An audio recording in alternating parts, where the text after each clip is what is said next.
radiologia, ok? Será que mais alguém vai chegar?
Gente, eu vou começando, tá?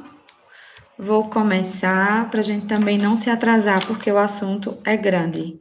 E a gente também não terminar tão tarde, certo?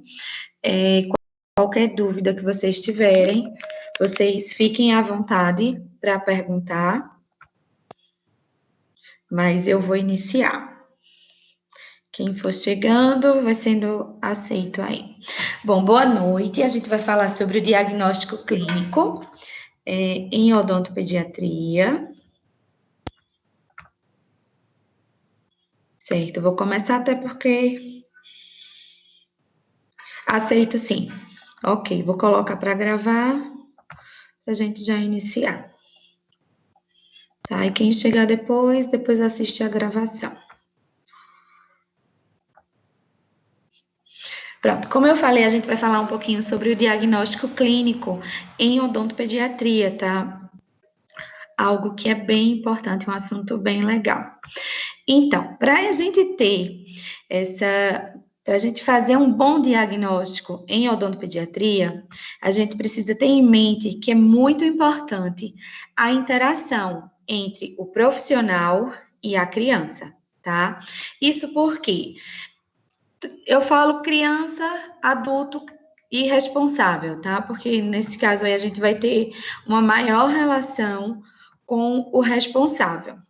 Então, isso aí vai ser importante para a percepção da importância desse tratamento para a criança e como pela aceitabilidade. Então, quando a gente tem uma relação criança, profissional, pais, isso vai facilitar muito no tratamento. Na prática odontológica, como eu falei, esse contato ele é extremamente positivo, criança e família. E essa família e essa criança, ela deve ter um conhecimento detalhado do que vai acontecer. Então, a gente tem necessidade de conhecer todos os aspectos daquela criança e daquela família, não somente a questão bucal. Então, em odontopediatria, a gente não vai ver somente a cavidade bucal. A gente tem que conhecer a história daquela criança, a gente tem que conhecer o meio que aquela criança está inserida. Aquele núcleo familiar é super importante, a gente ter conhecimento de como é a vida dela. Para que isso ocorra, a gente precisa saber examinar, tá? E quando a gente fala examinar, a gente tem que conhecer o que é normal e o que é desvio. Quando a gente tem tem o conhecimento dessas duas coisas, a gente vai ter o sucesso clínico do nosso tratamento. Tá? E para que isso ocorra, um exame clínico, ele tem que ser muito bem feito, tá? O exame clínico, como eu falei, vai muito além da sua avaliação bucal.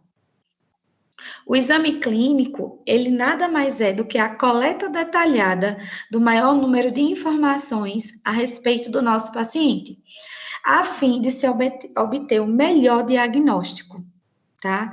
E o que seria esse diagnóstico? É o ato de reconhecer a doença por meio dos seus sinais e seus sintomas. Deixa eu só acertar aqui mais 2.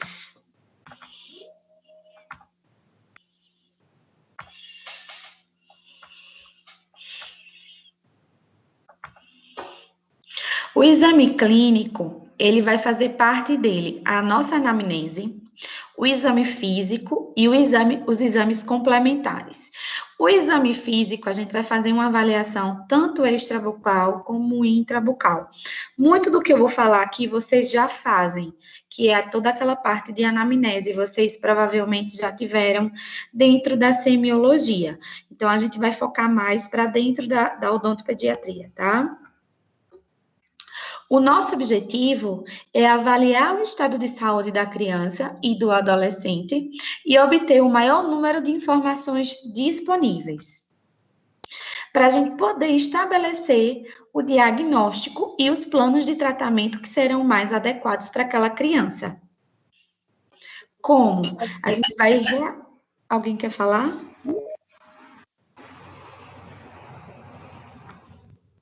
De que maneira? Realizando uma sequência lógica, ordenada e sistemática de observações.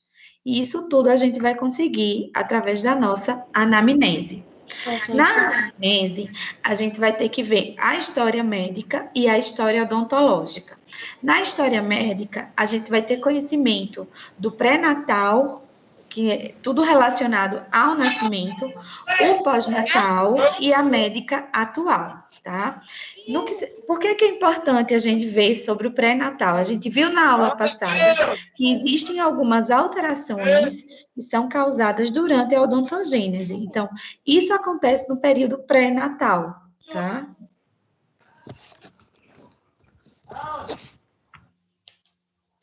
O exame físico, a gente vai observar o aspecto geral da criança, os tecidos moles, os periorais e intraorais.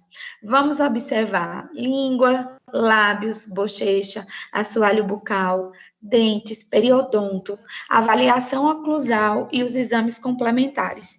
Eu não vou focar tanto nessa aula, nessa parte inicial dos exames complementares, porque a gente vai ver na próxima parte da aula.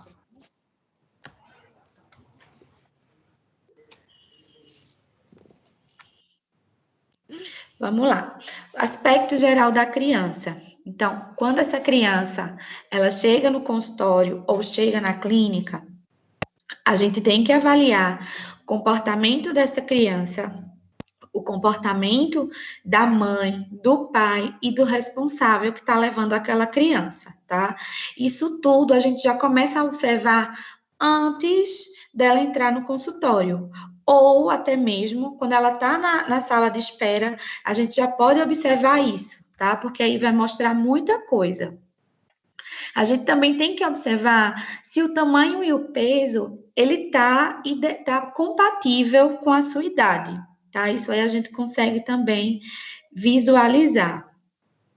Além disso, existem aspectos físicos que são muito importantes a gente observar. O que seria isso? Algum tipo de assimetria. Essa assimetria não precisa necessariamente ser só facial. A gente pode ver se essa criança, ela tem uma assimetria em relação ao seu corpo, tá? Se tem algum tipo de lesão de coluna, se tem algum tipo de alteração na face, ou em outras partes, como eu tinha dito anteriormente. A gente também tem que observar se essa criança tem algum hábito ou alguma mania. Algumas manias a gente consegue observar sem a criança precisar falar Nada. Um exemplo disso é que a gente consegue observar se aquela criança, a gente tem que ter o hábito de olhar as mãos da criança, principalmente se aquela criança, ela rói unha. É muito importante quando a criança senta, você observar se ela tem aquela unha roída.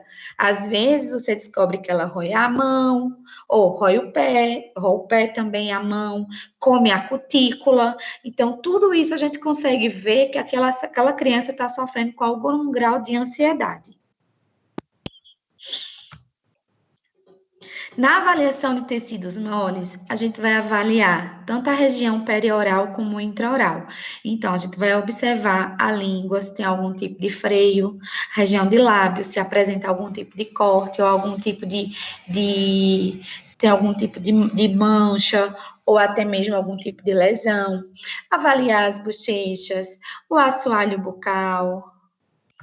Muitas vezes essa criança ela pode apresentar algum tipo de lesão ulcerativa ou hiperplásica, algum tipo de mucocele, tá?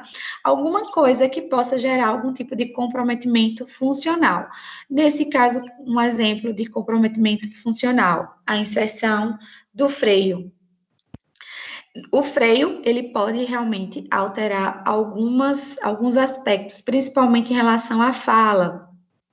Tem muita criança que a gente observa que tem a língua presa e fala bem.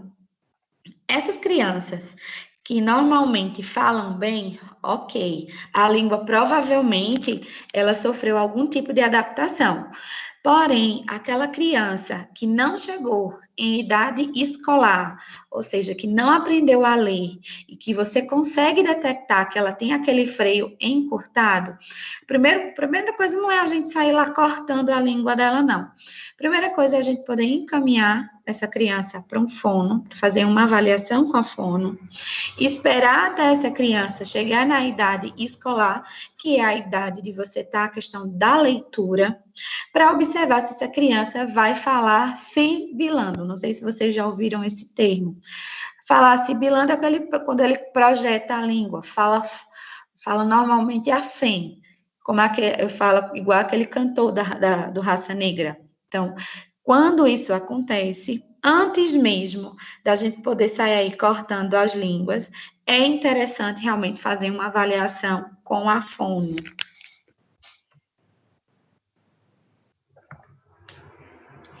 Na avaliação oclusal, a gente já viu na aula passada que é muito importante a gente avaliar a sequência eruptiva, avaliar a relação terminal de molar, a classificação de Baum, se existe a presença dos espaços primatas, observar também a relação canina. Então, tudo isso que tem aí, a gente já viu e vocês já sabem o que é isso.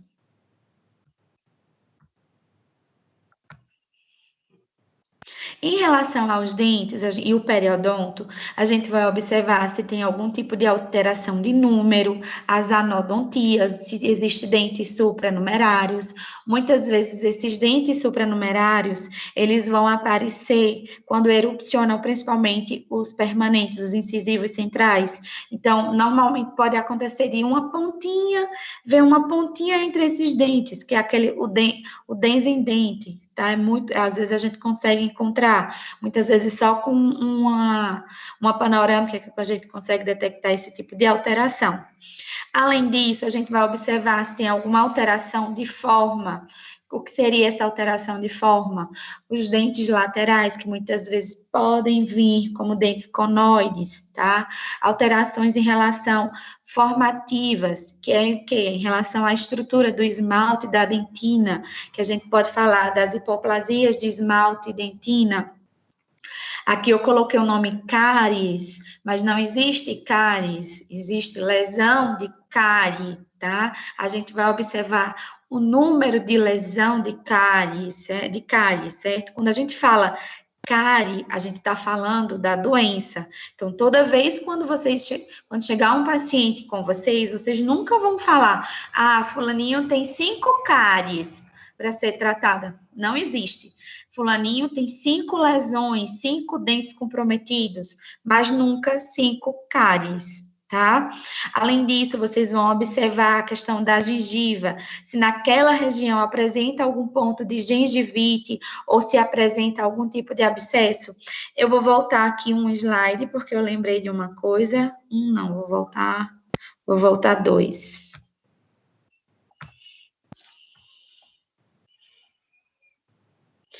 Tudo bem, quem tá chegando eu tô aceitando, tá, Laísa?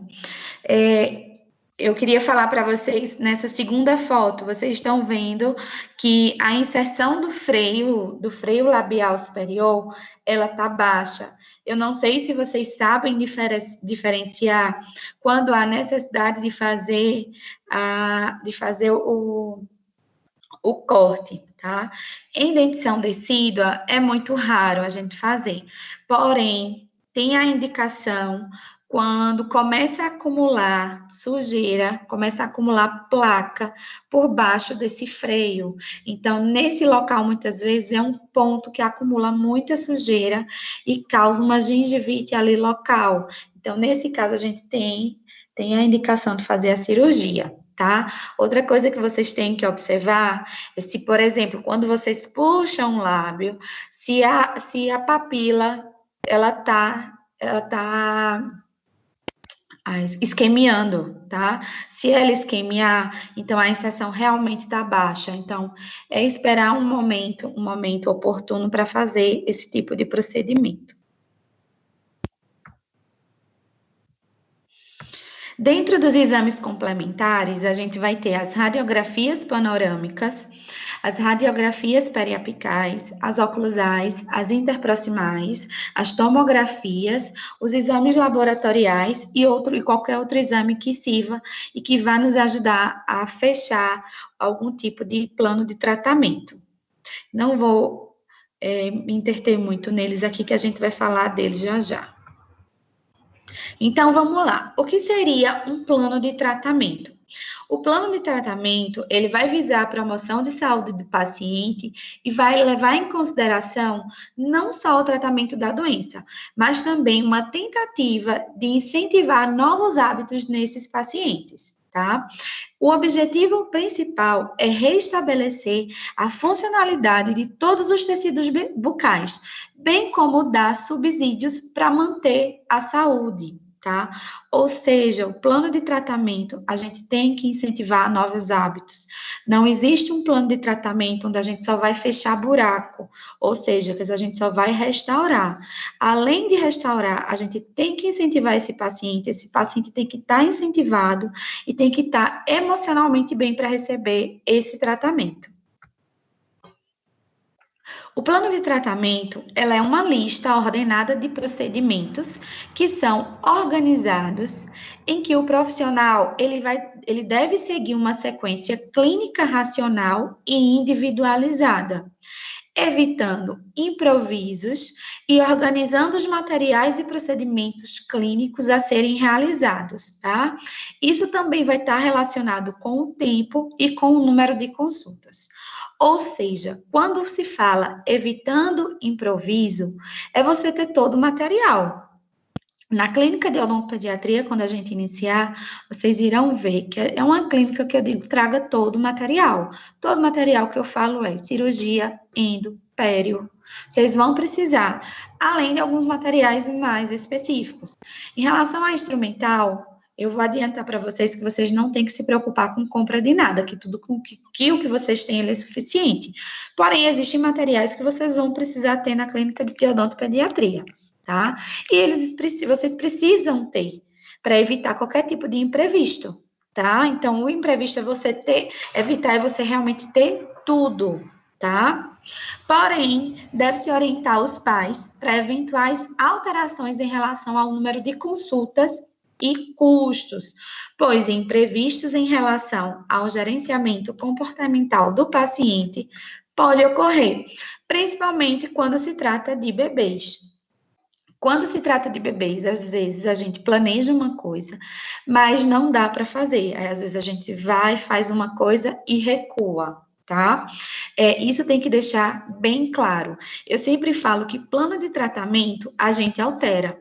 Ele tem que ser feito. tá? Na primeira consulta, quando a gente pega aquele paciente, a gente já tem que fazer um plano de tratamento, mesmo que você não vá executar naquela ordem, mas ele tem que ser feito, porque vai ser seu guia, tá? Então, vamos lá. O plano de tratamento, didaticamente, a gente pode dividir, tá?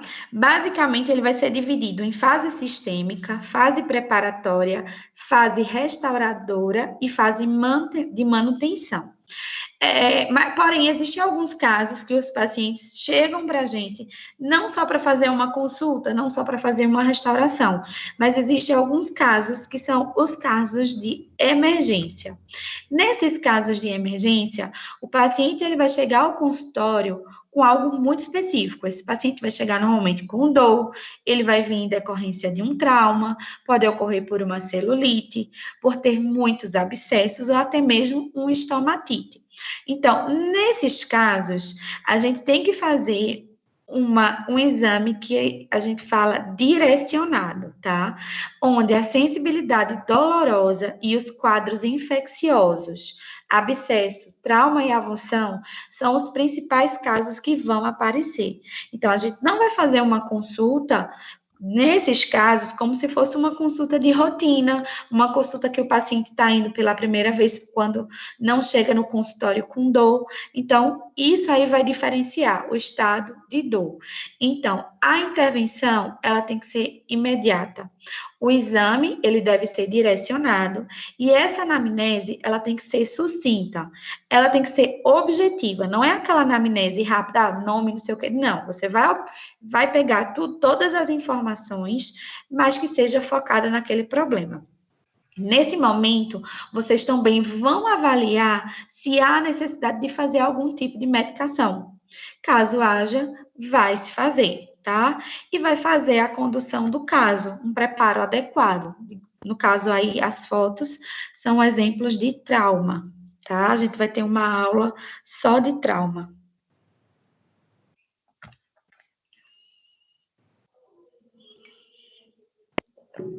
Na fase sistêmica, a gente vai olhar o momento oportuno para o tratamento odontológico. Muitas vezes no consultório vai chegar, assim como chega para paciente adulto, vai chegar a criança com anemia, criança diabética, imunocomprometida, cardiopata ou que apresente algum tipo de história pregressa de doença sistêmica. E nesses casos, a gente não vai trabalhar isoladamente. A gente vai precisar de uma avaliação e vai precisar do acompanhamento médico.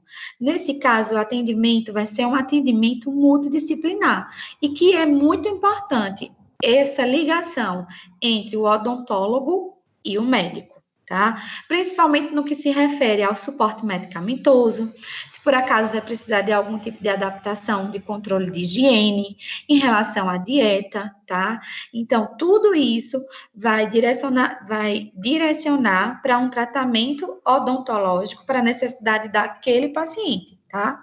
Muito comum a gente pegar crianças que apresentem, por exemplo, diabetes, e a gente, às vezes, tem ali para fazer extração, restauração, e tá com uma doença periodontal gigantesca. A gente tem que ver e avaliar por onde a gente vai começar. Normalmente, nesses casos, a gente sempre começa pela parte de pério.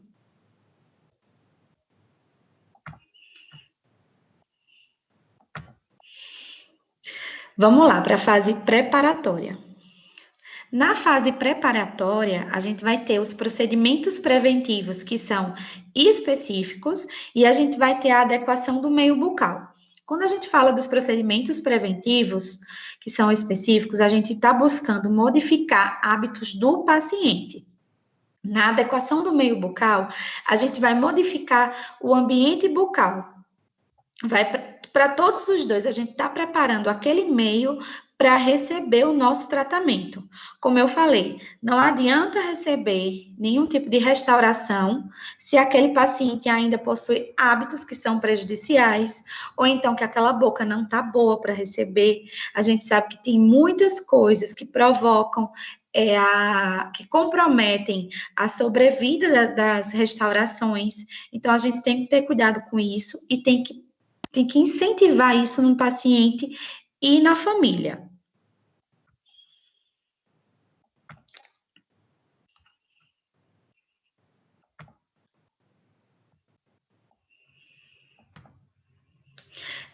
Em relação à fase preparatória, quanto mais precoce a primeira visita, maior a possibilidade de educação, motivação e impedir a instalação da doença, com a adoção de medidas preventivas e educativas, tá? Então, uma criança que chega digamos que chega com 2 anos, o pai e a mãe já leva, é totalmente diferente de uma criança que chega com 5 anos, 5 anos e meio. A probabilidade da gente encontrar a doença instalada, vamos colocar aí a doença cárie instalada, nas duas situações, elas podem, digamos que quando é mais jovem, a tendência é que não seja tão grave quanto aquela criança maiorzinha. Mas a gente também não tem que só avaliar em relação a essa vinda precoce, porque são vários fatores que vão influenciar isso.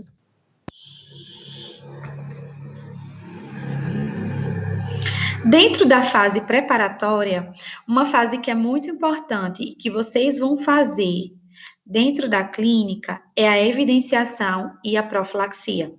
Essa evidenciação, ela é muito boa para a gente fazer a parte de promoção em saúde e educação. A gente vai colocar, não sei se vocês já pegaram o EviPlaque, o evidenciador de placa, já tiveram experiência com isso, mas a gente vai pintar, já assim, né, pronto. Aqui, nessa fase, vocês vão explicar para os pais que essas áreas que estão mais esclarecidas pelo EviPlaque é bem ruim de tirar realmente, isso. Então, você vai explicar para os pais que nessa área são áreas que têm mais retenção de placa, ou seja, que precisa de uma melhor escovação. Uma coisa que eu gosto muito de falar é que quando a criança chega para a gente na dentição mista, tá lá misturado dente permanente e dente de leite. Quando a gente vai fazer essa evidenciação, a gente vai observar que os dentes permanentes, eles vão ter uma maior retenção de placa. Alguém sabe explicar por que isso acontece? Foi assunto da aula passada. Não sei nem se eu falei para vocês na aula passada.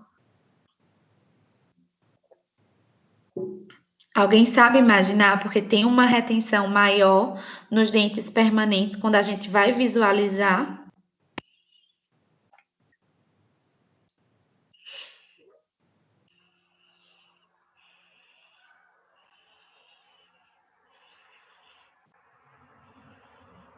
Mais ou menos isso. Por que é causado esse desnível, Bruno? Tá no caminho. Você lembra?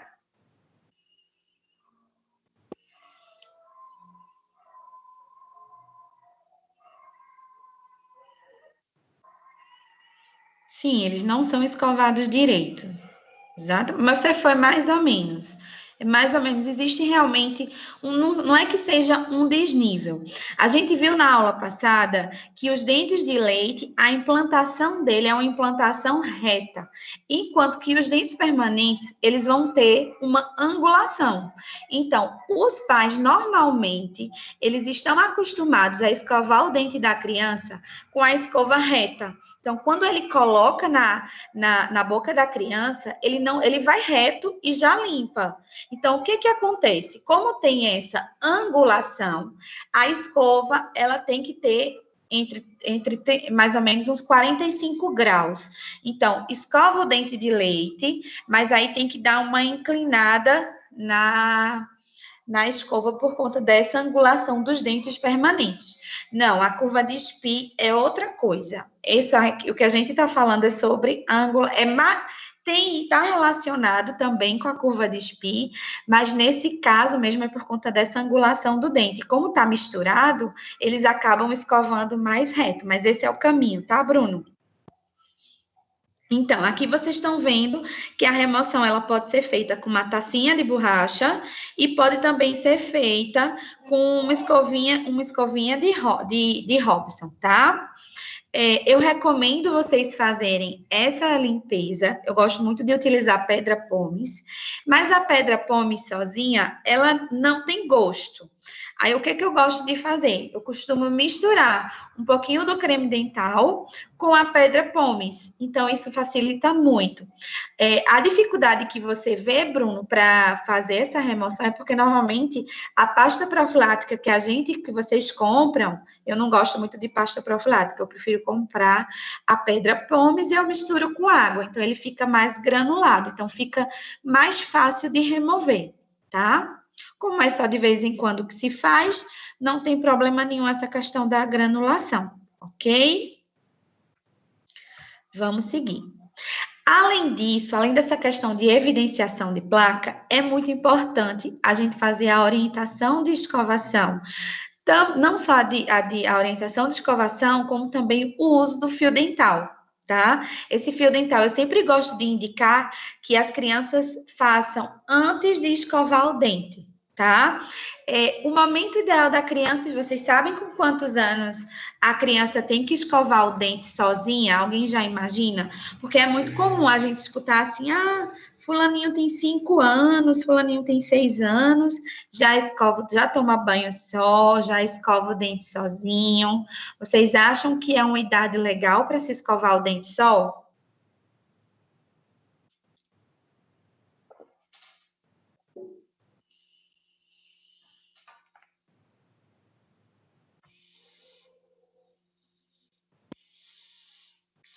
7, não, certo. Então, realmente não é uma idade legal.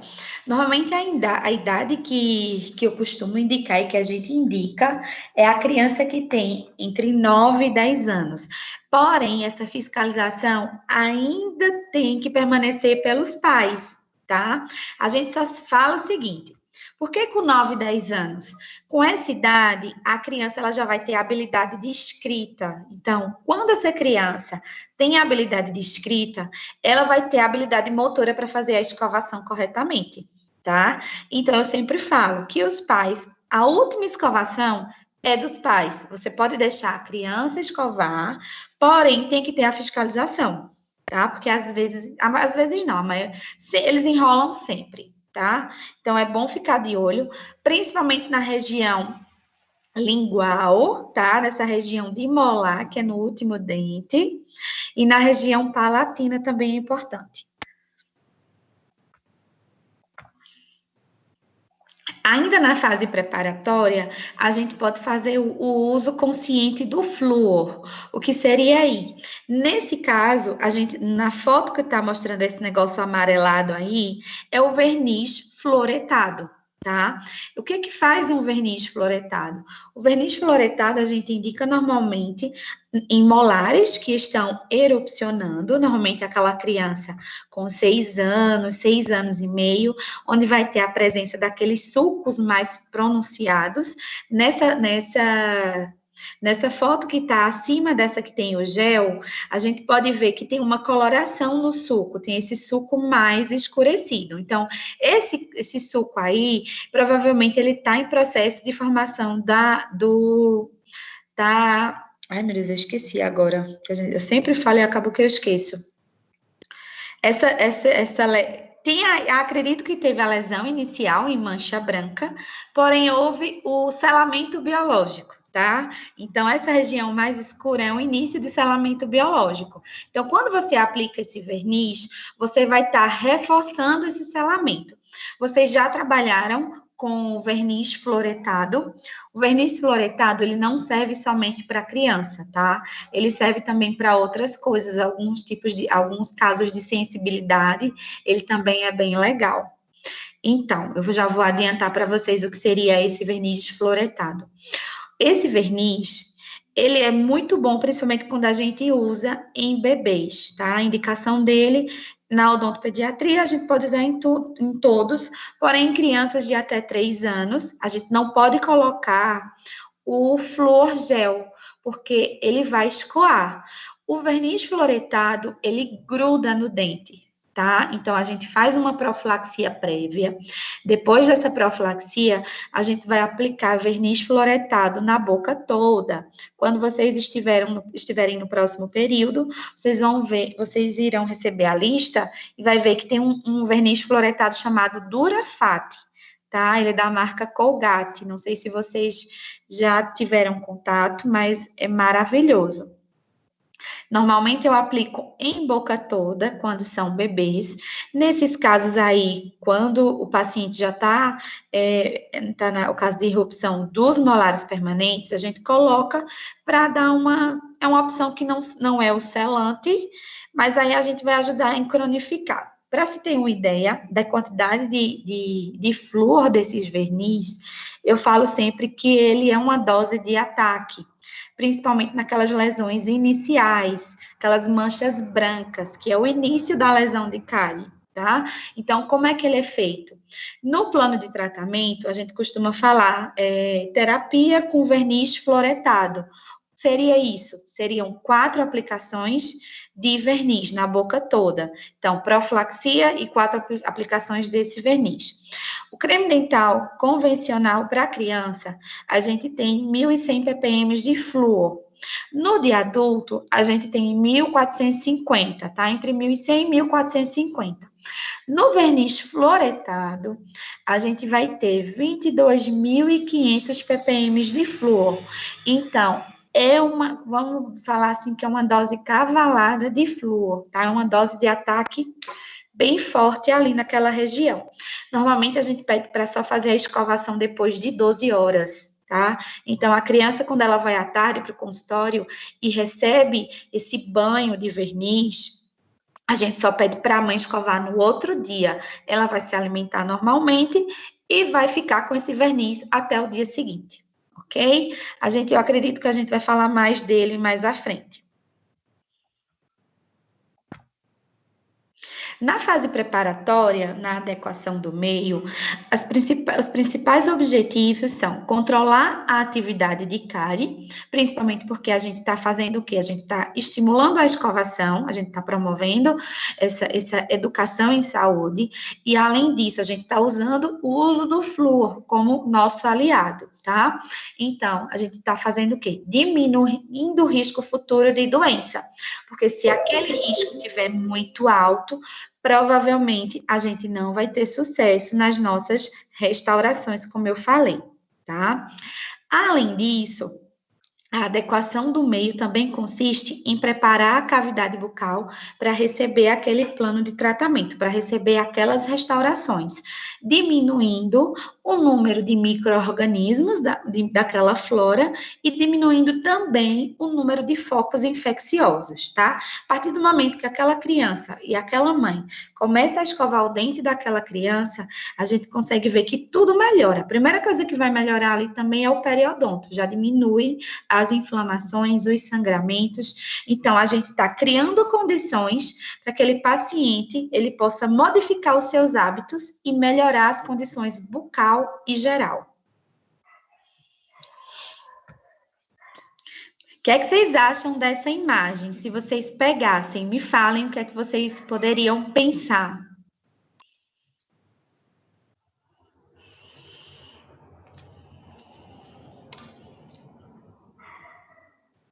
Além disso, vocês acham que essa criança tem quantos anos?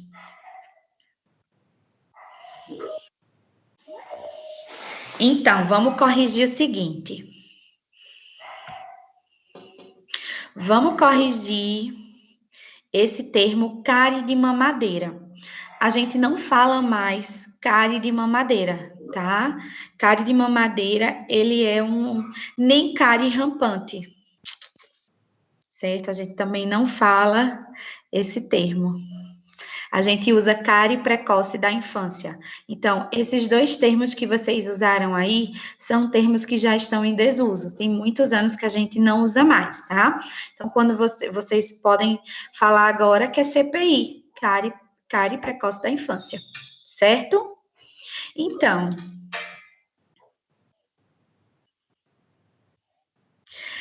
a gente consegue diferenciar pela história, tá? Pela anamnese. Como aí tá vendo que é foto, tá vendo? Isso aí é cárie, não é a melogênese, tá? A melogênese normalmente é genético, tá? Então a gente dá para diferenciar. E você diferencia na anamnese na hora das informações, tá? Mas isso aí é muito raro a gente ter casos de amelogênese. Ok? Aí é cárie mesmo. E essa criança, se vocês observarem, olhem o molar inferior lá atrás. Essa criança provavelmente, vou explicar já já. Então, essa criança, se vocês observarem, a gente ainda tem gengiva em cima do primeiro molar permanente. Essa criança deve ter por volta de 7 anos, tá? Sim, essa criança provavelmente ela sente muitas dores. Com certeza. Se você observar, ela tá bem amarelado essas lesões, tá? Tá bem amarelado. Então, João Paulo, não existe assim, existem vários tratamentos, tá? Que eu posso te falar aqui. A gente pode fazer o tratamento convencional, que é o quê? Fechar com o ionômero, tá? Dependendo de se essa criança, por exemplo, ela não cuida bem você vê que a mãe não tem tempo, a mãe não escova realmente o dente da criança. O que é que você pode fazer? Existem tratamentos que são minimamente invasivos, tá? Agora, a gente só pode fazer isso depois da gente avaliar bem, tá? Pode ser que tenha algumas lesões aí, não dá para identificar direito, que pode ser que tenha algum tipo de comprometimento pulpar. Caso tenha algum comprometimento pulpar, a gente vai fazer a terapia pulpar, certo? Caso não tenha, se digamos que essas lesões são todas, vamos pensar que são lesões todas em dentina, certo? Que não tem comprometimento pulpar. Pode ser absurdo o que eu vou falar agora, tá? Mas é uma opção de tratamento. Existe uma opção de tratamento que ela é um tratamento ultraconservador. Eu não sei se vocês já ouviram falar disso. Ele é um tratamento onde o tratamento é não tratar, certo? É não restaurar. Você pode tratar isso aí com o cariostop, que é o diaminofloreto de prata. Não sei se vocês já ouviram falar nisso. Então, quando a gente aplica esse produto, essas lesões que antes estavam ativas, elas vão se tornar inativas. Elas vão ficar bem pretas, sabe? Preta, preta, preta. E o que que acontece? A gente, não sei se vocês já viram, a gente vai ver na próxima aula que é sobre cariologia, a gente vai poder vai falar bastante sobre isso. Então, o que que acontece? Quando a lesão de cárie, quando a lesão tá ali e a gente consegue ver que a dentina, ela tá amarronzada e extremamente brilhante, a gente não precisa mexer. Podemos deixar como tá e orientar escovação e higiene. Porque se aquela dentina conseguiu ficar, ela se tornou reativa a ponto de cronificar, então houve uma mudança de hábito, houve uma mudança de postura. Provavelmente, isso aí não foi só, digamos, as mamadeiras. Não é só, por que a gente fala que não é só mamadeira? Porque essa criança, ela se alimenta. Então, isso aí não foi só a mamadeira, foi a alimentação, foi a falta de escovação, tá? Então, quando a gente fala em cárie rampante e cárie da mamadeira, a gente é muito limitado, a gente não observa os outros fatores, tá? Então, uma forma de tratamento, se essas lesões, elas não tiverem comprometimento pulpar e tiverem uma camada de dentina legal entre a região de polpa e a região de dentina mesmo, a gente pode não tratar. A gente pode fazer o quê? Orientar a questão de escovação e ficar sempre olhando, acompanhando esse paciente. Outra opção seria fechar tudo com ionômero de vidro, tá? Restaurar ou com ionômero ou com resina, tá? Outra opção também, eu não sei se vocês já ouviram falar, mas aí eu vou trazer para vocês também, é a Hall Technique, que são as coroas de aço. A gente pode colocar coroas de aço nesses dentes, não precisa fazer remoção de tecido cariado, é apenas preparar, afastar esses dentes e escolher a coroa e colocar em cima dela, tá? Isso aí já é outro tipo de tratamento. Principalmente, a Hall Technique, ela é o tratamento indicado para lesões extensas, tipo essas aí que vocês estão vendo dos molares, os molares superiores e dos molares inferiores, tá? Eu acredito que na próxima aula eu também vou trazer esse material para vocês conhecerem, vocês verem. A Hall, a gente não tá chegando agora no Brasil, ela já veio, teve uma época que a gente fazia, principalmente na minha época de especialização, há 9 anos, se tinha essas coroas de aço, que era da 3M, porém a 3M parou de fabricar. Aí agora a Shofu, ela está trazendo novamente essas coroas de aço. É muito legal, vocês têm que ver. É outro tipo de tratamento. Vocês não têm noção como a odontopediatria evoluiu. E evoluiu para melhor. Vamos embora. Então, a gente falou da fase preparatória. A gente vai falar agora um pouquinho da fase restauradora, que é o que a gente normalmente, que é o que a gente mais faz. Infelizmente, a gente é uma profissão que está, digamos, fechando buraco, né? Que a gente é restaurar. Restaurar, restaura, restaura, restaura. É aquela coisa mecânica, aquela coisa repetitiva, tá? Porém, a gente só deve iniciar essa fase restauradora quando o paciente e o núcleo familiar ele estiver preparado para receber esse tratamento. E, acima de tudo, que eles estejam conscientes da necessidade e da colaboração.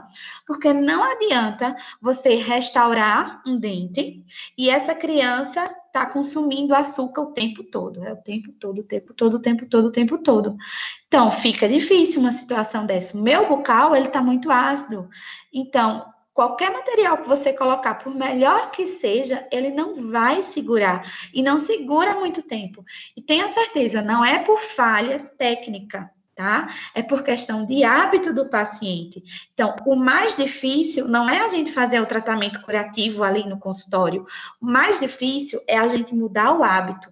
Porque o ciclo restaurador, ele é um ciclo repetitivo, quando não tratado o hábito. Isso já vem falado há muitos anos, desde 1995, que já se usa esse termo, ciclo restaurador repetitivo. É aquilo, restauração cai, restaura, cai, restaura, cai, restaura. Vai ter uma hora que não vai dar mais, tá? Agora, tudo isso por questão de hábito. Então, o tratamento da doença, ele deve ser antes da lesão, tá? Antes das restaurações, antes da realização dessas restaurações. Então, com a doença em atividade, provavelmente essas restaurações vão fracassar, tá? Elas vão cair. Por melhor material que você coloque, sei lá, uma Z250, colocar um super adesivo, não vai aguentar, porque a gente não removeu a causa exatamente. Resolveu o problema, mas ignorou a causa. A causa é muito de hábito. Então, o mais difícil para a gente é a mudança de hábito, a mudança de postura. Por isso que, para receber um tratamento restaurador, tem que haver essa mudança por parte do núcleo familiar, ok? Então, ainda na fase restauradora, a gente tem que levar em consideração a idade da criança, o grau de acometimento da cárie, o grau de atividade daquela cárie e o número de dentes envolvidos, tá? Normalmente a gente pede para trabalhar por quadrante. Normalmente eu trabalho ou por quadrante ou por dificuldade, tá? Do procedimento. Como é que eu gosto de fazer? Normalmente tem algum procedimento, se for caso de dor, a gente vai tratar logo, tá? Da dor não tem como escapar. Mas em alguns casos, a gente pode deixar, por exemplo, as extrações por último, e já ir tratando, já ir fazendo as restaurações, até porque é uma questão de condicionamento. Como vocês viram na aula de condicionamento, a gente tem que dessensibilizar esse paciente. E essa forma é o quê? Começando do simples para o mais complexo. Tá? Também é importante a questão da dentística, que está relacionado com a escolha do material. Então, a escolha do material a gente também pode associar com a idade. Muitas vezes a gente não consegue fazer uma restauração em resina de um dente de um dente 75, que é um molar inferior, numa criança de 3 anos, porque ela saliva muito, porque muitas vezes a gente não tem a resina Book-Fill, que é aquela resina que você coloca um incremento único. Então, a gente tem que fazer uso de materiais que sejam mais fáceis de ser trabalhados e que a gente ganhe agilidade. Até porque o tratamento em odontopediatria é um tratamento que é rápido, tá? Além disso, a gente vai ver se aquela criança também tem a necessidade da prótese, se tem a necessidade da ortodontia preventiva, tá? Que poderia ser isso, questão dos mantenedores de espaço, a gente vai ver isso bem mais na frente, bem direitinho, tá? Então, aí a gente consegue ver uma fase restauradora. Provavelmente esse dente, eu acredito que foi feito algum tipo de endo, pelo tamanho da abertura desse material que tá aí com, eu acredito que é um zóio, tá? Então, foi feito uma restauração e uma restauração grande, tá? Então, isso aí só pode ser feito quando a família tem consciência da necessidade e que vai conseguir preservar esse trabalho, porque imagine o trabalho que isso dá, tá? Isolamento, isolar a criança dá trabalho, fazer isolamento absoluto em criança não é tão simples. Simples de fazer, ela é, de a gente colocar. Porém, para que a criança aceite esse isolamento, não é tão simples. A gente tem que condicionar bastante, explicar, até porque esse procedimento é anestesiado, tá? Então, é algo que é muito maior, não é só restaurar. Tá? A odontopediatria não é só fazer profilaxia, como muitos pensam. Então, vamos aqui. Essa primeira tira que vocês estão vendo na parte superior, a gente tem uma reabilitação protética, certo? Essa reabilitação protética é a prótese junto com a ortodontia, tá? A criança aí perdeu os incisivos centrais e foram recolocados, tá? Essa prótese, ela não pode ser feita de qualquer jeito, porque a criança, ela tá em crescimento, então a gente tem que estar acompanhando, porque vai ter a necessidade de troca. Outra coisa, a gente está colocando essa prótese aí, além de uma questão estética, a gente vai evitar algo que muitas vezes não é pensado. A gente vai evitar a instalação de um hábito, que seria o quê? A interposição de língua. Com o tempo, como não tem os dentes, na primeira foto, a criança ela tá com a língua na posição certa, se vocês estão vendo. Mas se por acaso ela não fosse reabilitada, esse espaço, a língua ia ficar aí nesse meio. E é muito ruim essa questão da língua na posição errada. A gente sabe que dentro da nossa boca, tudo é uma questão de equilíbrio. Então, quando a língua está botando, está mexendo no lábio, está jogando esse lábio para frente, isso é ruim. A criança acaba que respira também pela boca, tá? Então, é para impedir a instalação de um hábito. Na segunda tira, nessa parte de baixo, a gente está vendo que está bem quebradinho a região de incisivos anteriores, tá? Então, o que acontece aí? Provavelmente foi feito a endo e colocação de pinos, que é essa segunda foto. E, posteriormente, a restauração com a resina composta, ok? Isso aí são grandes desafios que a gente tem dentro da odontopediatria, fazer um tipo de reabilitação assim, mas que é muito importante, a gente não pode deixar de fazer. A fase de manutenção. A fase de manutenção é quando a gente finaliza aquele plano de tratamento, a gente finaliza aquele tratamento e fala, mãe, pai, a gente finalizou, tá? A partir de agora, vocês vão voltar com um período de, sei lá, de 4, 5, 6 meses. Isso vai variar muito. Eu gosto sempre, eu nunca coloco uma criança para vir uma vez ao ano, é muito raro. Então, a gente pede para essa criança voltar daqui a 6 meses, para a gente vai ver como é que ela vai se comportar, para ver como é que volta essas restaurações, tá? Se volta tudo ok. Então, é uma fase onde são realizados controles periódicos de higiene bucal. A gente tem que fazer um reforço motivacional desse paciente, tá?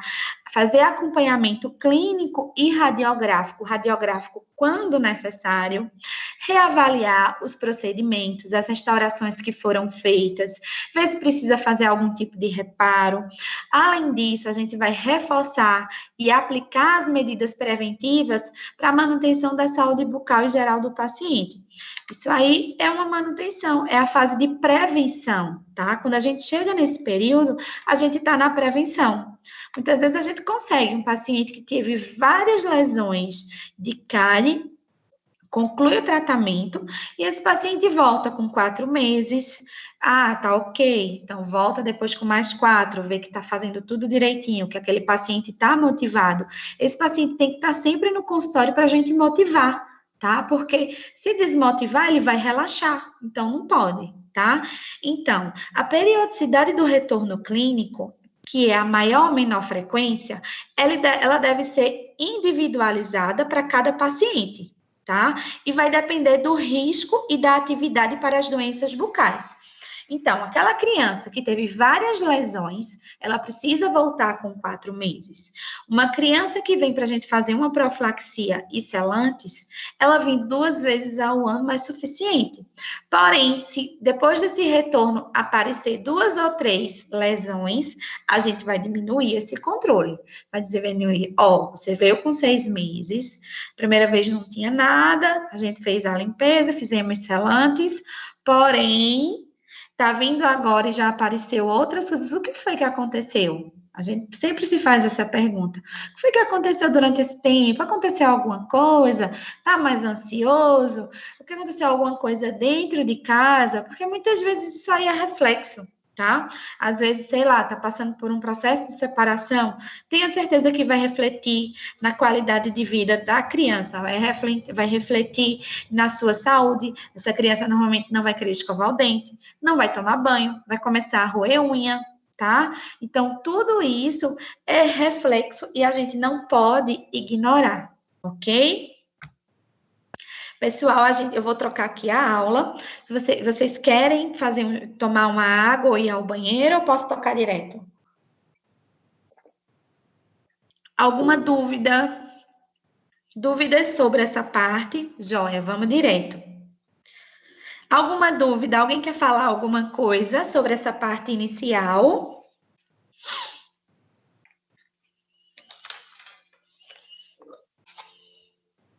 Ok, vou trocar aqui. Vou só trocar aqui bem rapidinho para a gente iniciar a segunda parte. Nenhuma dúvida?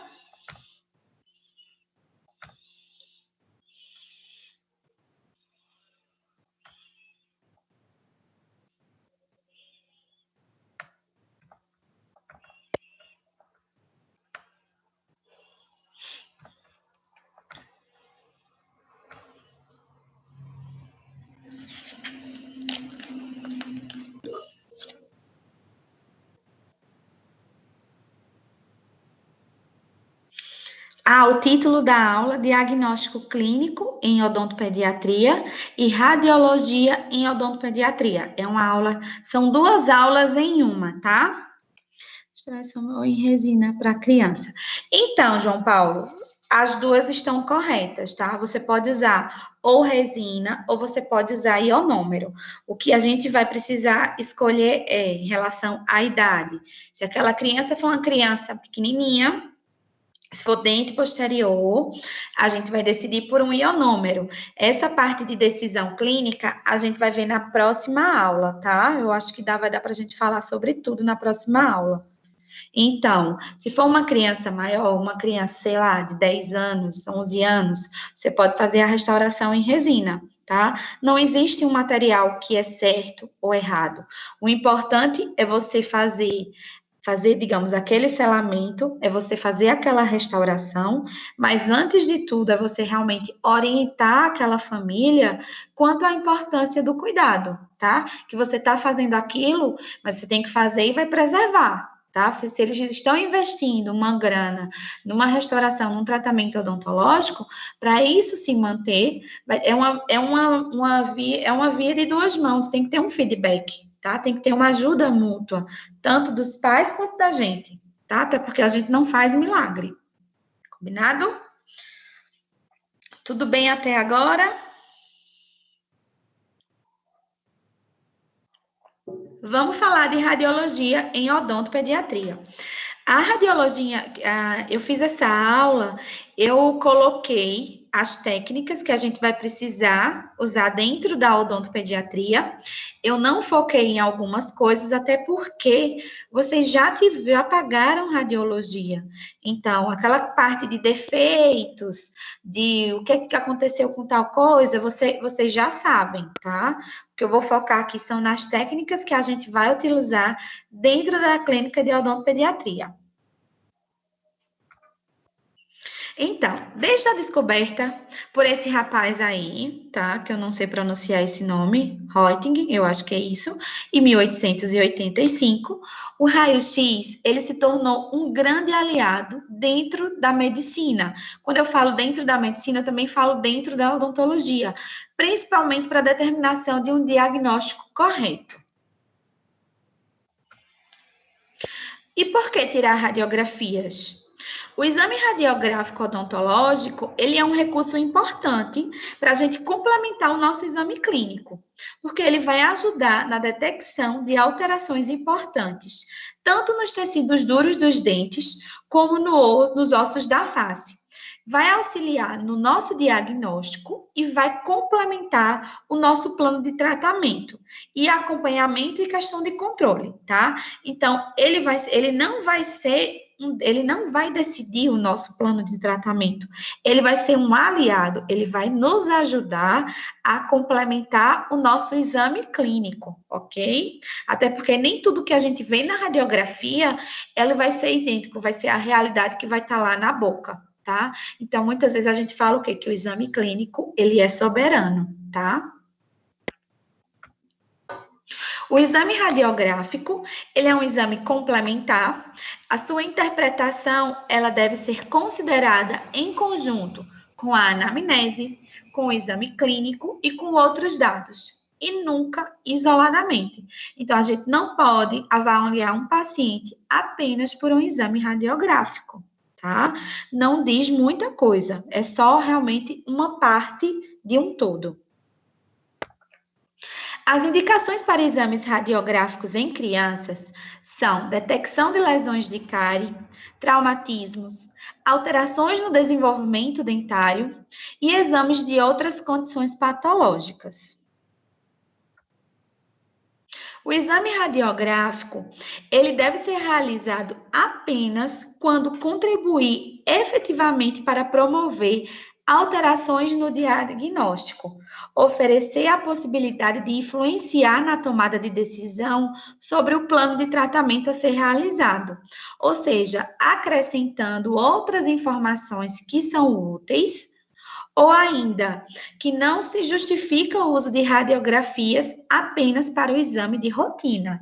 Então, aquele paciente que é um paciente de rotina, um paciente que vem na sua prevenção, clinicamente, a gente vê que aquele paciente está ok, não tem a menor necessidade, nem o menor sentido da gente pedir radiografia, tá?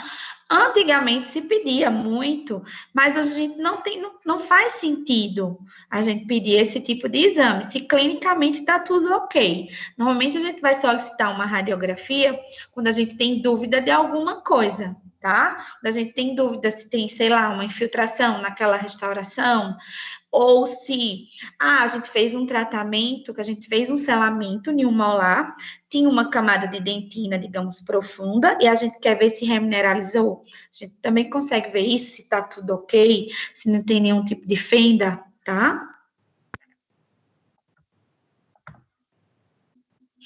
Em relação às proteções às radiações, então, é muito importante fazer esse tipo de proteção.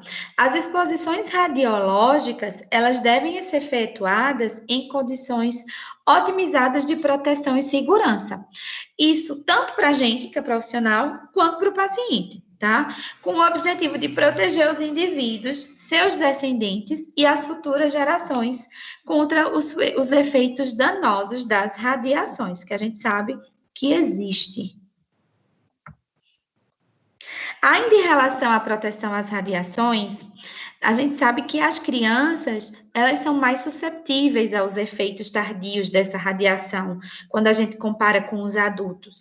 Isso porque as células das crianças, elas por serem mais jovens, elas estão em um estado de diferenciação menor. Então, ocorre o risco de alguma célula ela ser afetada por esses efeitos nocivos das radiações e que pode ser muito maior nesses pacientes, tá? A gente sabe que a quantidade de radiação utilizada em tomada corriqueira, ela é muito pequena. É muito difícil a gente quantificar o risco. Por isso, tem uma maior preocupação nas células gametas, principalmente nas meninas, porque a gente sabe que os óvulos eles já estão presentes ao nascimento. Então, toda aquela questão de proteção, aquelas barreiras, elas devem ser utilizadas, tá? Principalmente em crianças. Aqui a gente tem os exemplos dos aventais de chumbo, do protetor de tireoide, desse biombo aí de chumbo. Então, a gente tem que usar, tá? Normalmente, quando a gente faz uma tomada radiográfica em criança, a gente também não tem que se expor, porque a gente às vezes toma muita radiação. Eu, por exemplo, eu sempre falo que eu acho que eu já estou toda irradiada, porque o que eu já levei de radiação nessa vida, vocês não têm noção do que eu já levei. Então, normalmente a gente pede para os pais, para os responsáveis auxiliar. E a gente tem que ter 2 aventais, tá? Tanto para a criança quanto para o responsável, tá? Atualmente, uma maneira de haver essa proteção são os filmes ultra rápidos e o tempo de exposição, que são menores, tá? Isso é um pouco difícil na odontopediatria, porque muitas vezes a gente precisa tirar mais de uma radiografia, porque às vezes a criança mexe, aí a primeira não ficou boa, aí lá vai a gente tirar uma outra, tá? É um momento que é um pouco estressante, a criança vai chorar, então, se você não souber fazer as tomadas direito, se você muitas vezes não tem o posicionador, tá? Então, isso também vai dificultar. Em relação à proteção do profissional, então, a gente nunca deve ficar na direção do feixe de raio-x. A gente também nunca deve segurar o filme na boca do paciente. Quem vai fazer isso vai ser o responsável, tá? Nunca permanecer atrás do cabeçote ou do paciente, porque a gente sabe que existe uma radiação de escape, uma radiação secundária. A gente tem que colocar sempre entre 90 e 135 do feixe útil, ou então a 2 metros de distância dessa fonte de radiação, ser protegido pela barreira pulvífera, ou então por alguma parede adequada. Normalmente, nas paredes de alvenaria, tem uma espessura de 12 centímetros, tá? Ou com massa barita, que é de 1 centímetro, o concreto de 8, ou então por trás dos biombos de chumbo. Normalmente é o quê? 1 milímetro de chumbo ou 2 milímetros de aço, tá? Com vidros pulvíferos. Então, a gente tem que tomar esse cuidado, porque a nossa profissão já é uma profissão que a gente necessariamente tira muita tomada radiográfica, tá? Não só na odontopediatria, mas a gente tira muito na dentística, na pele, na clínica integrada. Então, tem que ter é pouco, mas querendo ou não, são 5 anos que a gente estuda, é muito tempo. Fora o tempo que você vai trabalhar, né? Que a gente vai precisar fazer esse tipo de tomada. Então, as proteções, elas são necessárias, mas mais importante que isso, a gente tem que saber abordar essa criança. Como é que a gente vai falar para essa criança que a gente vai fazer vamos fazer agora uma radiografia periapical? Não. Para isso, a gente aprendeu as técnicas de condicionamento. Então, quando você for abordar uma criança, provavelmente vai fazer, a tia vai tirar a foto do seu dente, a gente vai colocar você num local que tem uma máquina fotográfica bem grandona, um tubo bem grande, mas que não faz medo, tá? Então, é muito comum a gente, nesse momento, ser um momento um pouco estressante, porque a criança vai ter medo, a criança vai ter ansiedade, vai ter birra, muitas vezes não vai querer, tá? E para evitar isso, a gente vai usar uma das principais técnicas, que é a nossa famosa falar, mostrar, fazer. Se tiver um modelozinho como esse jacarezinho aí, facilita bastante. Vai explicar para a criança que vai colocar uma capa do super-homem, por isso que ela é bem pesada, né? Que é o avental de chumbo.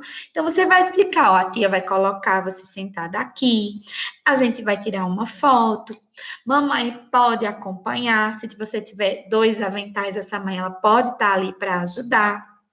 Mamãe vai botar a capa do super-homem também, a gente vai tirar a foto. É bem rapidinho, vamos brincar de estátua enquanto a gente tira. Então, toda a parte de condicionamento, assim como no atendimento odontológico, vocês vão ter que fazer quando for fazer a tomada radiográfica. As contenções, muitas vezes a gente precisa fazer um tipo de contenção. Essa contenção que está aí, ela é uma mesa e o nome dela é Macri. Não sei se vocês já usaram, normalmente já viram ou já viram em fotos. Normalmente a gente usa o Macri em crianças muito pequenininhas. Então, essas 2 bolinhas brancas que vocês estão vendo aí é o espaço para colocar as perninhas, tá? Ela é uma contenção física. A gente tanto pode usar ela dentro da parte de radiologia, como a gente também pode fazer uso dela no atendimento clínico. E como vocês sabem, a gente precisa da autorização dos pais para fazer isso. Então, vamos lá. Para se ter uma boa radiografia, o que a gente precisa? Do funcionamento correto do aparelho do raio-x, do posicionamento da cabeça do paciente. A gente tem que eleger um filme para cada técnica e para suas especificações e ter conhecimento das áreas e dos ângulos de incidência dos raios-x. Vamos lá, em relação ao posicionamento da cabeça do paciente, relembrando, a gente tem que ter conhecimento dos 3 planos, o plano sagital mediano, o plano de Camper e a linha da comissura labial. Os 3 planos não, os 2 planos e essa parte da linha da comissura labial. Na maxila, a linha de Camper, ela deve ser paralela ao chão, tá? Então, é essa primeira foto da mulher em pé, a gente consegue ver a linha de Camper. Tá? O plano sagital mediano, ele deve ser perpendicular ao plano horizontal, tá? Que é essa fotozinha menor.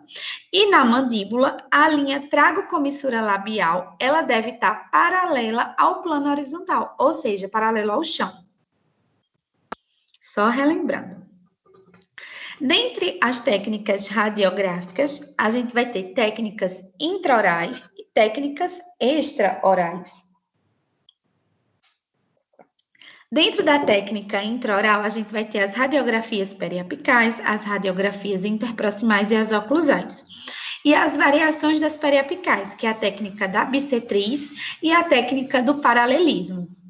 Nas técnicas extrabucais, a gente vai ter as radiografias panorâmicas, a radiografia lateral de maxila e de mandíbula e as telerradiografias. Vamos ver aqui. Na técnica do raio-x periapical, então, ele tem como objetivo visualizar os ápices das raízes dos dentes e das estruturas que estão em volta dele, tá? Ela é utilizada para pesquisa de lesões periapicais, periodontais, se existem fraturas, anomalias, reabsorções e outras lesões que possam atingir o dente. As variações delas são a técnica da bissetriz e a técnica do paralelismo. Na técnica periapical da bissetriz, a gente vai observar que o dente, ele vai estar em tamanho real, tá?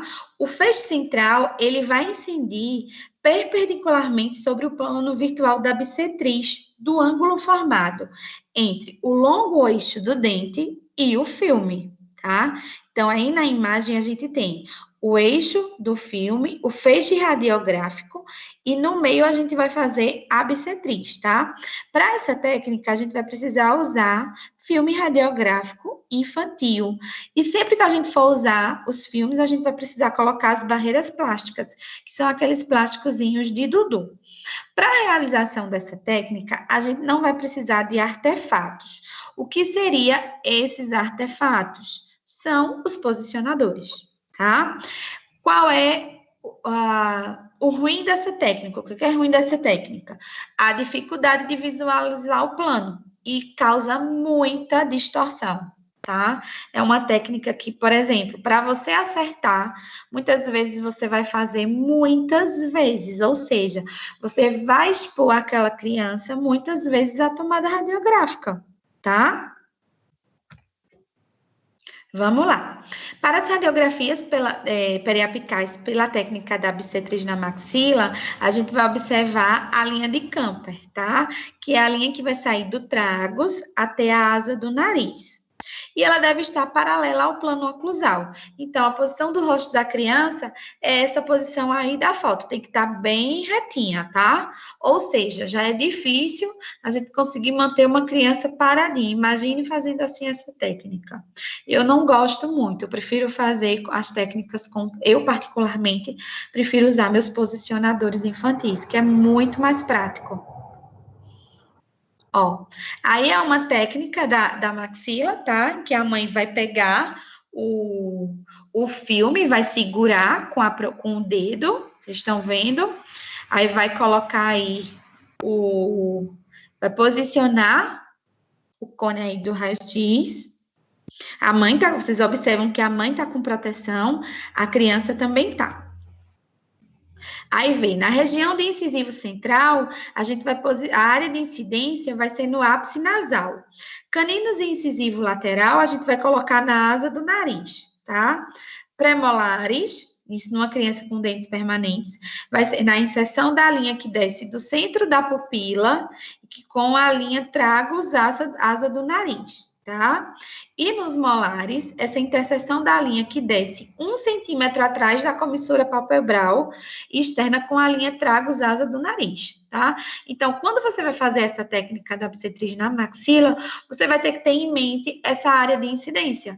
Não adianta só dizer, eu vou fazer a técnica da bissetriz e colocar lá o filme, mandar a mãe segurar e, enfim. Não, você tem que ter em mente toda essa questão dessa área, tá?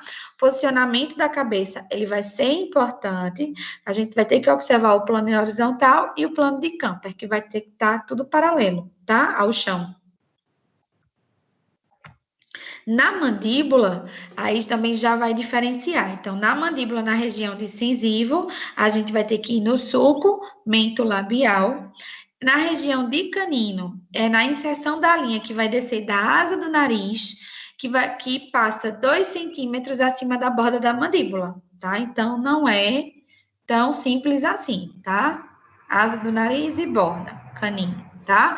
Premolares, interseção da linha que desce do centro da pupila, com a linha que vai passar meio centímetro acima da base da mandíbula, tá? Molar, vamos lá. Inserção da linha que desce 1 centímetro, já lá atrás da comissura palpebral externa, com a linha que passa meio centímetro acima da borda da mandíbula. O posicionamento da cabeça do paciente, tá? Perpendicular ao plano horizontal, 90 graus ao plano horizontal, e linha trago comissura labial paralela ao plano horizontal. Apreensão com o dedo indicador da mão do lado oposto a ser radiográfico e com os demais dedos fechados. Ou seja, é muito detalhe. Tá? Na técnica periapical, que é a técnica... Quem foi que falou aqui? Ninguém falou. Tá. Na periapical do paralelismo ou do cone longo, a gente vai fazer o seguinte. os feixes, normalmente a gente vai também usar filme radiográfico infantil, vai posicionar essa criança, vai ter a questão da barreira. E os feixes, ele vai incidir. Alguém está falando aqui, eu não estou conseguindo ver. Os feixes, eles vão incidir perpendicularmente ao filme, então a gente consegue ver aqui o filme. Essa linha, essas setas aqui representam o feixe, tá? Então, ele vai vir perpendicular ao filme e ao longo eixo do dente, e deve estar paralelos entre si. Essa distância é mais ou menos uma distância de 40 centímetros, tá? Ela é uma técnica simples, vai ter um menor grau de ampliação da imagem, tá? Vai ter uma padronização. Porém, como tudo tem um ônus, ela vai ter um maior tempo de exposição, e às vezes a criança, ela pode mexer, tá? Então, não existe aquela técnica perfeita, vai ser até a técnica que você vai se adaptar, se adequar e que vai desenvolver melhor. E aqui estão os posicionadores. Eu, particularmente, eu gosto muito de fazer essa técnica com os posicionadores infantis. Fala que demora, mas eu acho que a da bissetriz acaba demorando mais, porque você, às vezes, de primeira não acerta, você vai acertar de segunda, de terceira, e com os posicionadores você vai pegar o filme infantil, vai posicionar e vai tirar a sua tomada. Eu acho muito mais prático, tá? Professora, precisa comprar os posicionadores. O que eu estou recomendando para as turmas que eu estou dando aula, que eu estou pegando? Pessoal, compre um conjunto. A turma, quem quiser e quem for seguir para dentro da área de odontopediatria, pode comprar o seu e ter o seu, tá? Se tiver alguém que tem interesse em comprar, pode comprar, vale a pena. Quem não tiver interesse, compra em conjunto, para a turma ter o conjunto de posicionador, porque quando precisar, só é usar. No final, vocês podem sortear, vocês podem ver o que é que vocês vão fazer. Mas o ideal realmente é que vocês tenham em conjunto em clínica, porque é muito mais prático. Outra coisa, em relação aos filmes, sugiro que vocês comprem em grupo, não precisa comprar, cada um comprar uma cartela, um pacote, até porque um pacote vem muitos, e vocês podem dividir. Dividindo um pacote daquele não vai ficar caro para ninguém, tá? Então, eu não exijo que cada um. Então, o filme só vende em caixa. Vocês vão comprar a caixa e vocês vão dividir entre vocês, tá? Vocês vão ratear essa caixa. Compra uma caixa, sei lá quanto está custando os 200. Aí vocês vão dividir, sei lá, tem 30 alunos na turma de vocês. Os 200 dividido por 30 sai baratinho e vocês dividem igualmente a quantidade de filme. Sai muito mais prático do que você comprar cada um a caixa, tá? Então, façam que seja uma coisa prática e que não torna tão caro, até porque vocês não vão viver fazendo radiografia. Porém, quando aparecer na clínica, vocês vão precisar fazer, tá? Então, é importante que vocês tenham.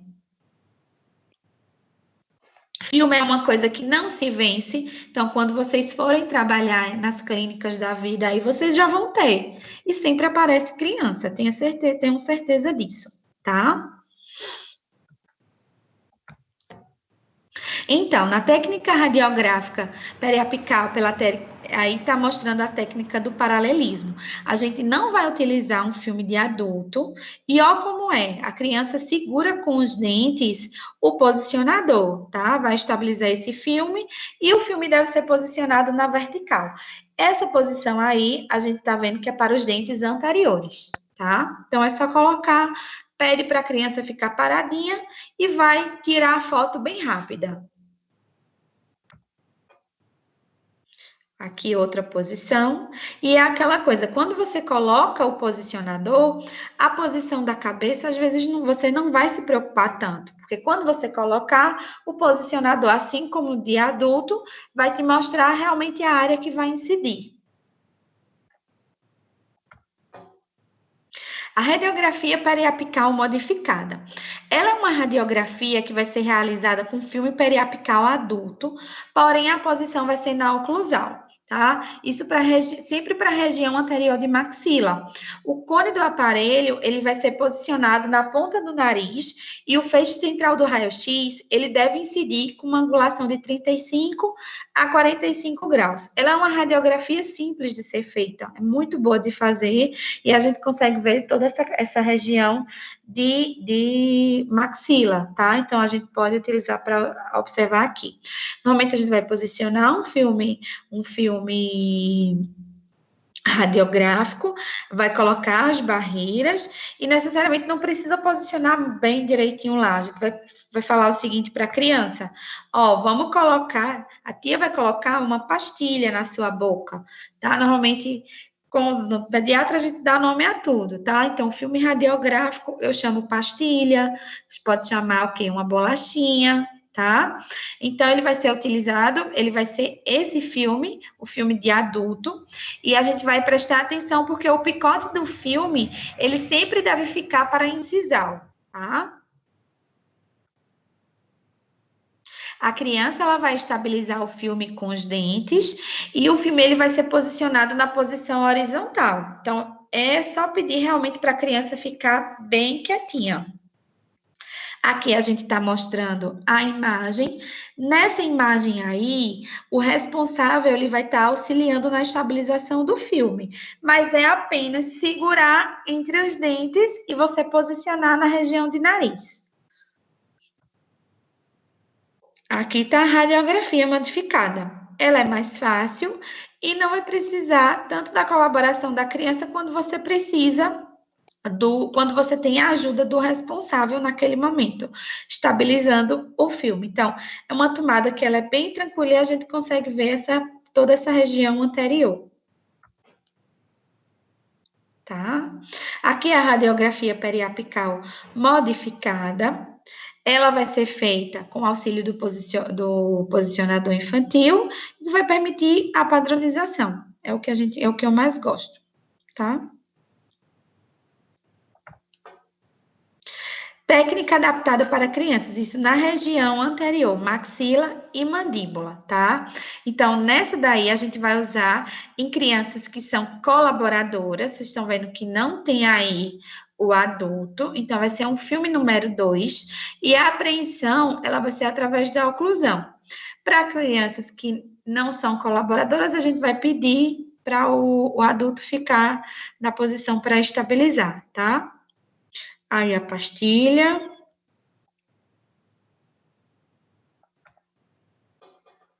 Vamos aqui. Quando a gente vai fazer a região de molar, a gente pode fazer uma adaptação nesse filme periapical, tá? A gente vai fazer um ângulo reto no terço superior. Vocês estão vendo que ele tá meio que dobrado, tá? E com filme periapical de adulto. Então, com a fita adesiva, você vai adaptar um rolete de algodão nessa região dobrada. Então, ó, vocês vão observar que tá o rolete e a criança vai morder em cima desse rolete, tá?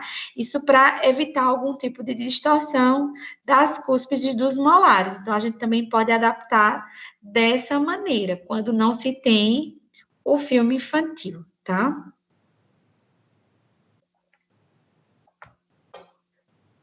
Vamos para a radiografia interproximal. É a radiografia que eu acredito que a gente mais faça dentro da clínica de odontopediatria. Ela é utilizada para pesquisa de lesão de cárie proximal e reincidentes, tá? Para a gente ver a relação cárie e câmara pulpar, como eu falei, para a gente ver a questão de profundidade. Além disso, a gente vai observar a adaptação de prótese, se for colocar algum tipo aí, restabelecimento de pontos de contato, para ver se está tudo ok, estudo de cristas alveolares e a verificação de nódulos pulpares, caso esses existam. Então, a gente consegue ver tudo, tá? Ela é uma radiografia que a gente não vai investigar, não vai ver a parte periapical, porque a gente não consegue ver o ápice, tá? Mas para a gente ver a investigação de cárie, para a gente ver profundidade, ela é excelente. Aqui a gente tá vendo o raio-x interproximal pela técnica by Twing, tá? Que é com aquele posicionador que vem no conjunto. tá? Os filmes, e aqui a gente consegue ver, ó, tanto a parte superior como a parte inferior. Aqui, usando o posicionador by Twing, ó. Também é muito fácil da gente utilizar. E tem a técnica, uma técnica modificada, que é uma técnica que a gente vai confeccionar uma letra, tá? Ela é usada na falta do posicionador ou quando o paciente ele tem dificuldade de colocar aquele posicionador no lugar. Então, essa daí eu não gosto muito também, porque acaba a gente fazendo mais de uma ou duas. Normalmente, quando eu faço em criança, eu uso o posicionador e eu sempre peço para o responsável segurar, sabe? Como são poucos segundos, então eu sempre peço para ele segurar, mas a gente pode fazer essa técnica da aleta. Para crianças maiores, ela dá para ser feita direitinho, tá? Então você vai pegar o filme e vai colocar uma fita crepe bem no centro do dente e vai puxar essa aletinha, tá? Ele vai prender ali. A gente também pode colocar aqui um algodão para dar um suporte, para dar um apoio, também funciona, tá? Então, antigamente se fazia o exame radiográfico completo, tanto na dentição descida, quanto na dentição mista, como na permanente, tá? Hoje a gente não faz esse monte de tomada, mas vocês precisam saber. A gente não faz mais esse monte, até porque a gente quando vai investigar alguma coisa, a gente vai naquele dente, tô em dúvida em tal coisa, vamos tirar aqui. Não vai precisar fazer uma bateria completa, tá? Então, o exame radiográfico completo na dentição decídua, ela é composto por 6 radiografias periapicais, 2 da região anterior, que é uma superior e outra inferior, e 4 da região posterior, uma de cada hemiarco ou da região dos molares decíduos. Tá? Além disso, vai tirar 2 radiografias interproximais, uma de cada lado, do lado esquerdo e do lado direito. Na minha época, quando eu fazia especialização, há muitos anos, a gente fazia esse tipo de exame completo. Então, todo paciente que chegava tinha que fazer esse exame radiográfico completo inicial e o final, tá? A gente pede uma panorâmica, Bruno, quando a gente quer ter uma visão geral, tá? A gente vai ver mais à frente que a panorâmica, ela não serve para a gente investigar coisas menores, tipo investigação de cárie, a gente não vê. Eu gosto de pedir uma panorâmica para os pacientes, principalmente entre 5 anos e meio, 6, para a gente ver como é que tá os estágios de Nola, para a gente ter conhecimento se tá tudo ok com a sequência, tá? Como é que tá a questão das raízes, as coroas, e se por acaso tem algum dente supranumerário, porque de vez em quando acontece de ter uma surpresinha dessas, tá? Ou então se falta algum dente. Muitas vezes eu gosto de pedir também, quando eu vejo clinicamente que o molar ele tá erupcionando de maneira errada. Eu acho que eu falei para vocês na aula passada que tem como a gente ver quando o molar ele tá erupcionando de maneira errada. Quando ele vem de maneira errada, ele acaba que reabsorve a raiz do segundo molar descido. E é um problemão quando isso acontece. Porque ele meio que já nasce mesializado e ele vai adiantar a esfoliação do segundo molar descido. Então, uma criança que tem mais ou menos uns 7 anos de idade tem uma chance de perder aquele molar descido, que é o segundo molar, que só vai perder quando tiver quantos anos? Mais ou menos 11, 12 anos, né? Então, é muito tempo, tá? Então, isso acaba que é um problema. Então, a gente tem, para cada caso, a gente pode pedir uma panorâmica ou algum exame de mais específico, uma periapical ou interproximal, tá? Vamos lá. Na dentição mista, a gente vai pedir, não. era pedido antigamente 10 radiografias periapicais, tá? 3 da região antero-superior, uma da região de incisivo central, 2 de região de lateral e canino, tá? Então, era central, lateral, lateral, que já são 3, tá? 3 da região antero-inferior, então, incisivo aqui e aqui, já são 6, tá? E 2 radiografias interproximais, uma de cada lado, tanto do lado direito quanto do lado esquerdo, tá? Era muita radiografia que se pedia, sem a menor necessidade. Hoje, não tem necessidade. Existem alguns casos, por exemplo, em pacientes adultos, a gente pode ver que tem algum paciente que, por exemplo, tem uma doença periodontal.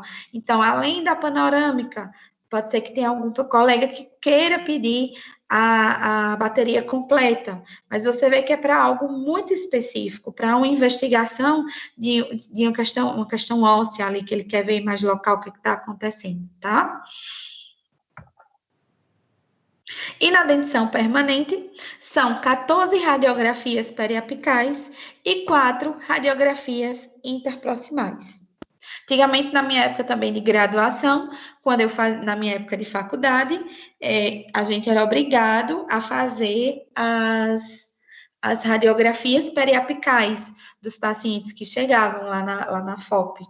Aí a gente fazia e revelava.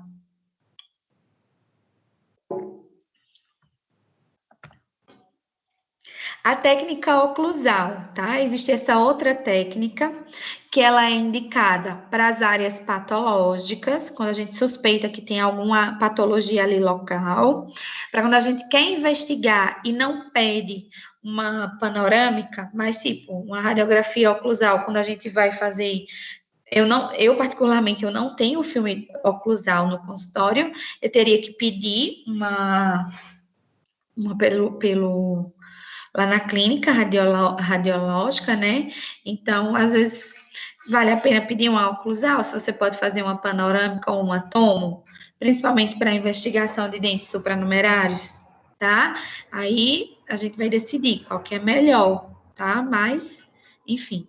Dentes não enrolpidos, anomalias maxilares, quando a gente quer fazer um controle radiográfico de crescimento, principalmente naqueles pacientes que fazem a disjunção, que usam aparelhos tipo IRAX, McNamara, que faz a expansão rápida da mandíbula, esses pacientes normalmente a gente solicita uma radiografia oclusal para verificar se a sutura ela realmente abriu ou quando finaliza o tratamento, a gente pede outra para ver se a sutura palatina fechou, tá? Para controles radiográficos de crescimento, como eu falei, e exames transoperatórios, alguma região de supranumerário que fica ali na região de palato. Aqui a gente consegue ver tanto a da maxila como a de mandíbula, tá? A oclusal de maxila e a oclusal de mandíbula. A técnica de Clark. A técnica de Clark, a gente vai precisar fazer 2 tomadas, tá?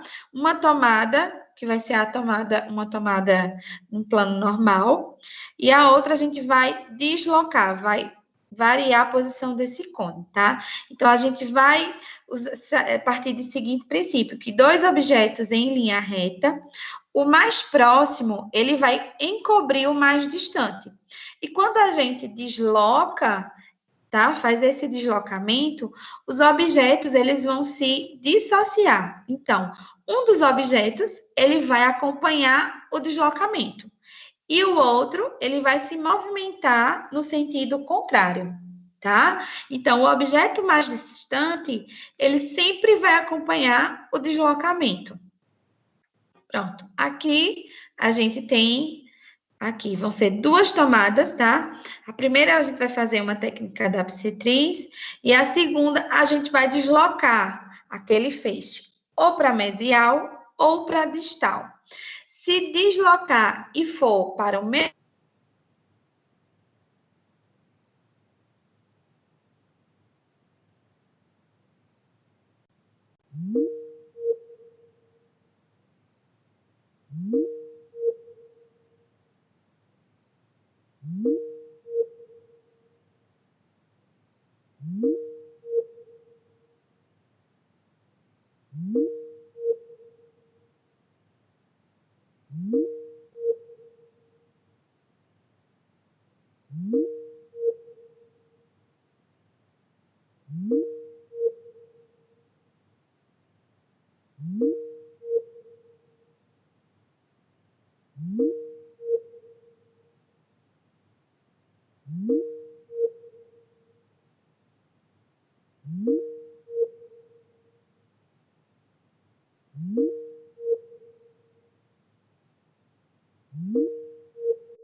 A gente também, olha, outra maneira, tá? Outra visão.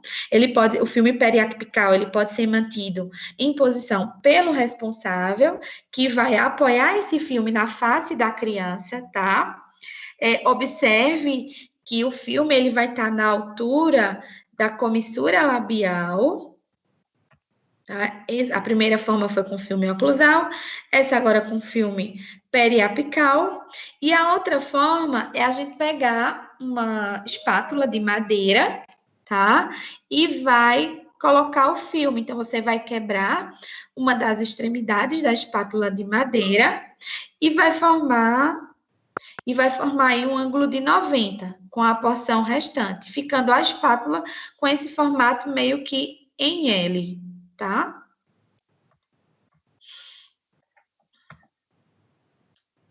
Aqui a técnica. Criança aprendendo com os dentes aí. E a radiografia panorâmica, a nossa velha e conhecida panorâmica, tá? A panorâmica, como eu falei, a gente consegue ter uma visão geral, tá? Dos dentes, do posicionamento. A gente consegue ver em que estágios estão os dentes sucessores, se eles estão aí, se não estão, se tem ausência, se tem presença, tá? Se tem algum supranumerário aí, alguma surpresinha que por acaso você não está esperando, porque muitas vezes o dente ele pode atrapalhar a vinda do permanente, né? Aquele supra. Então, a radiografia panorâmica é a nossa praticamente de rotina, né? A nossa corriqueira. Eu gosto muito de solicitar. A teleradiografia. A teleradiografia a gente utiliza demais para fazer os traçados cefalométricos, principalmente nos planejamentos ortodônticos, tá? E padronização. Então, ele é muito bom, principalmente quando a gente consegue também ter uma visão geral, tá? E a gente precisa muito dentro da ortodontia para fazer os nossos traçados, acompanhar a questão de crescimento, se está tudo ok, as bases ósseas, tá? Então, a teleradiografia ela é bem importante.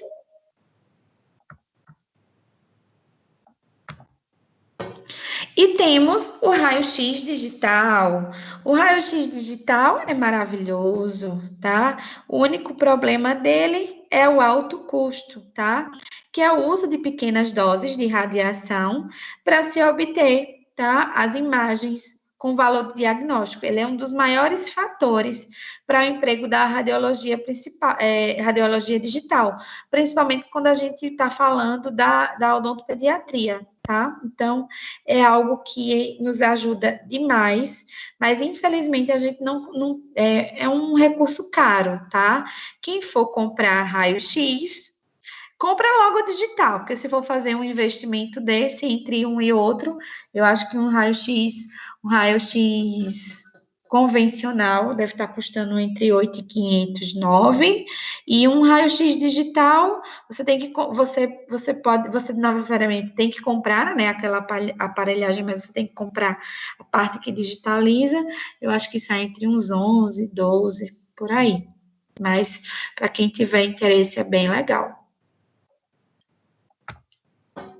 E as tomografias, tá? As tomografias, elas nos auxiliam muito. Eu sempre falo, quando a gente precisa fazer algum tipo de extração, principalmente de supranumerários, a tomografia, ela é o exame de eleição. A gente sempre acaba fazendo uma panorâmica, mas que no final a tomografia ela vai ser o caminho, porque a gente vai conseguir ver os cortes em 2 dimensões, ela vai dar uma imagem volumétrica, vai permitir um melhor planejamento. Então, você vai ter noção de milímetro do dente. Então, ela vai emitir baixa dose de radiação, além de apresentar praticidade no exame. Sem falar, a gente sem comentar ainda na imagem, a definição da imagem, que é maravilhosa. Finalizei, pessoal. Alguma dúvida, algum questionamento, tá? Quase 9 horas, finalizamos, graças a Deus, deu tudo certo. E eu vou. Essa aula é uma aula que é do meu grupo de mestrado. Eu vou ver se eu consigo disponibilizar, tá? Porque a primeira aula é minha, mas essa segunda aula é uma aula que pertence a um grupo, ou seja, é uma coisa que pertence a muitos, tá? Então, eu tenho que ver se dá para disponibilizar para vocês. Se não der para disponibilizar, eu vou deixar o plano de aula e vocês vão seguir os tópicos, tá? Mas é isso. Espero que vocês tenham gostado.